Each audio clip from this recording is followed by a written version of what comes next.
about the gene expression patterns in our pipefish, but I'm also going to introduce you some of the behaviors that makes this such an interesting model system. So we're going to be focusing on the idea of mating system evolution, and so the best way I believe to study mating system evolution is by looking at closely related organisms that have a lot of variation in their mating system. So what we want to look for is a system. There we go. Okay. So we want to look for organisms that are closely related that show all of these mating systems. So the species that I'm using is within family Synaptidae, and that includes seahorses, pipefish, and sea dragons.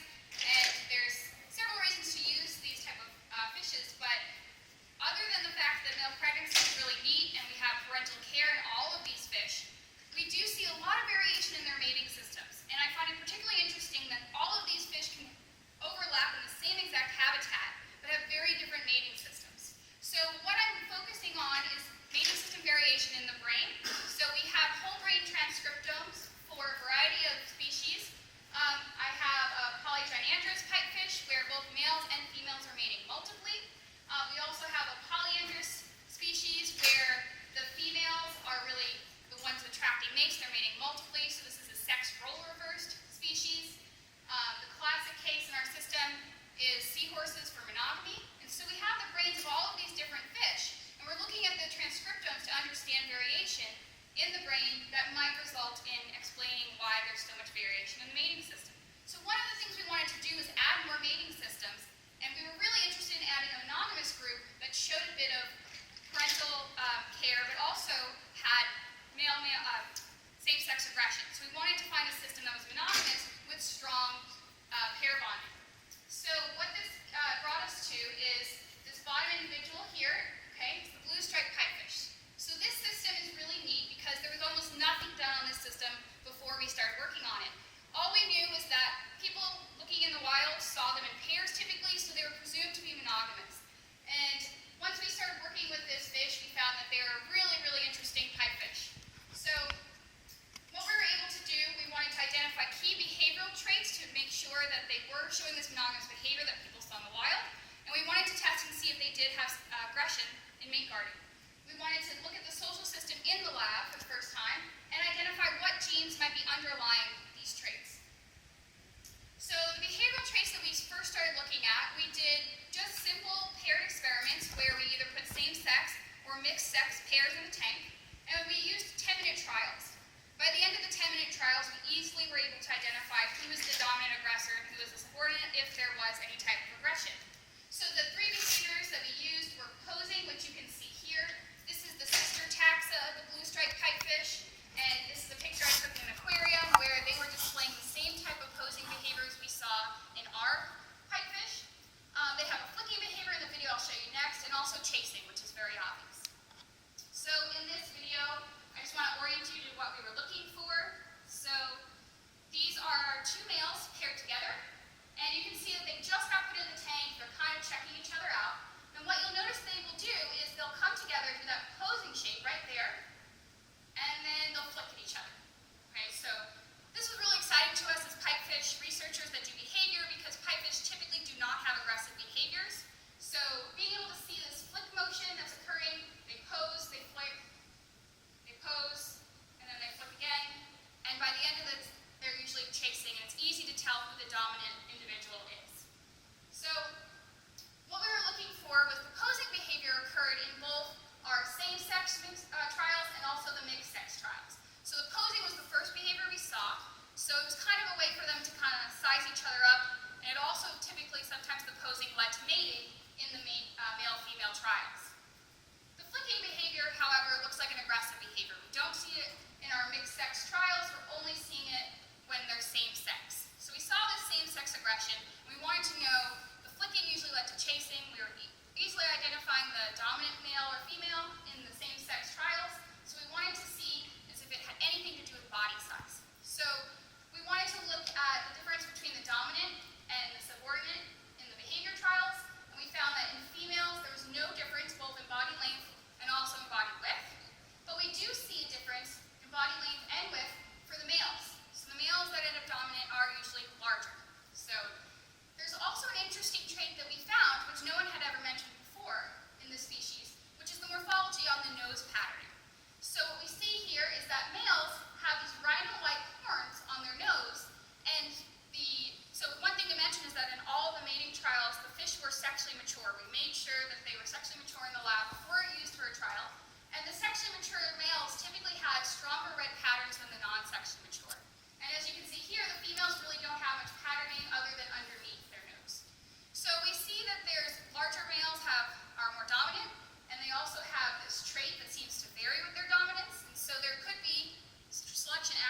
males in the system, even though it appears to be a strong monogamous system.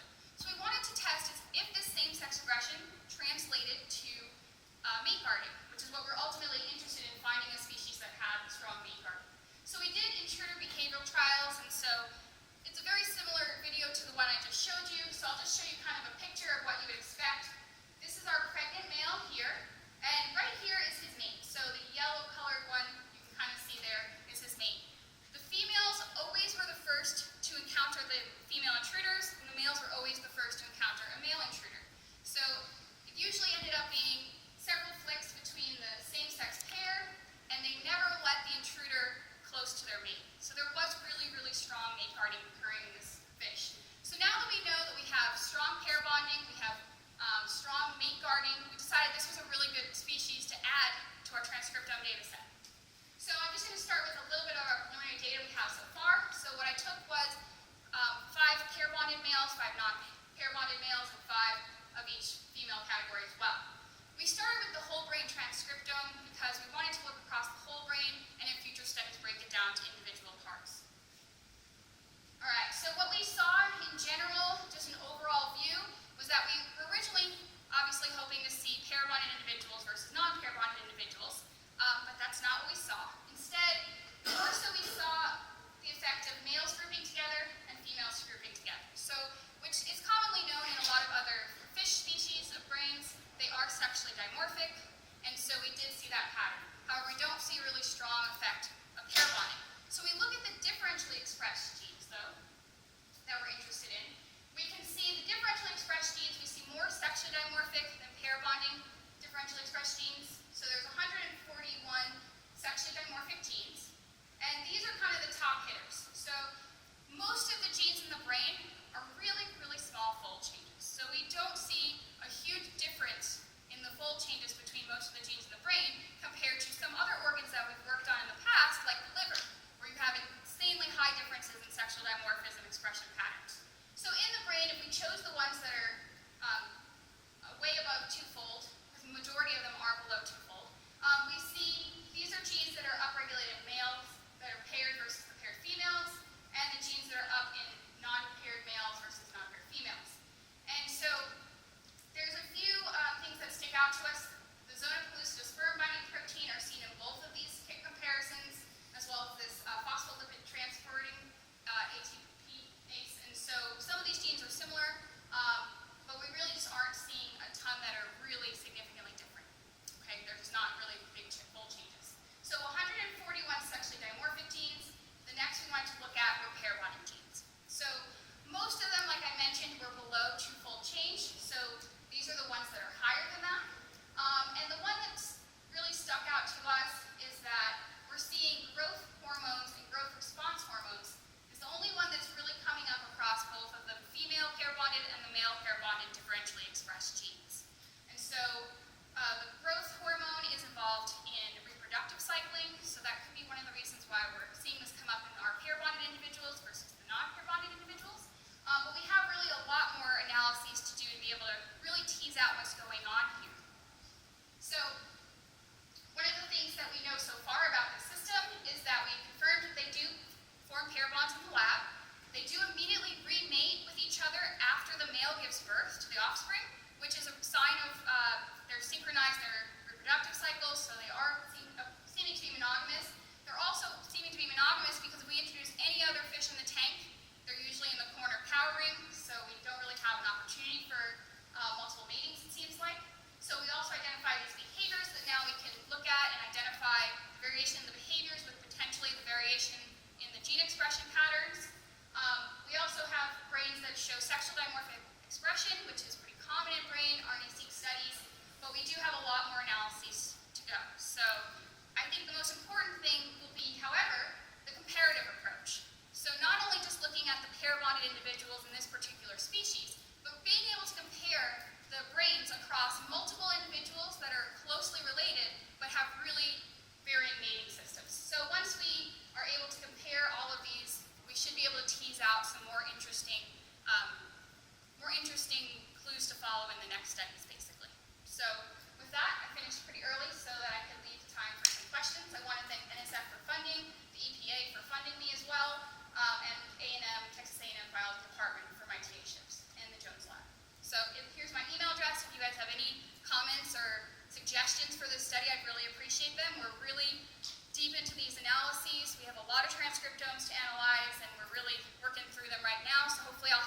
story for you next time with the comparative approach and what we really found with that. So I'll take questions. Thank you.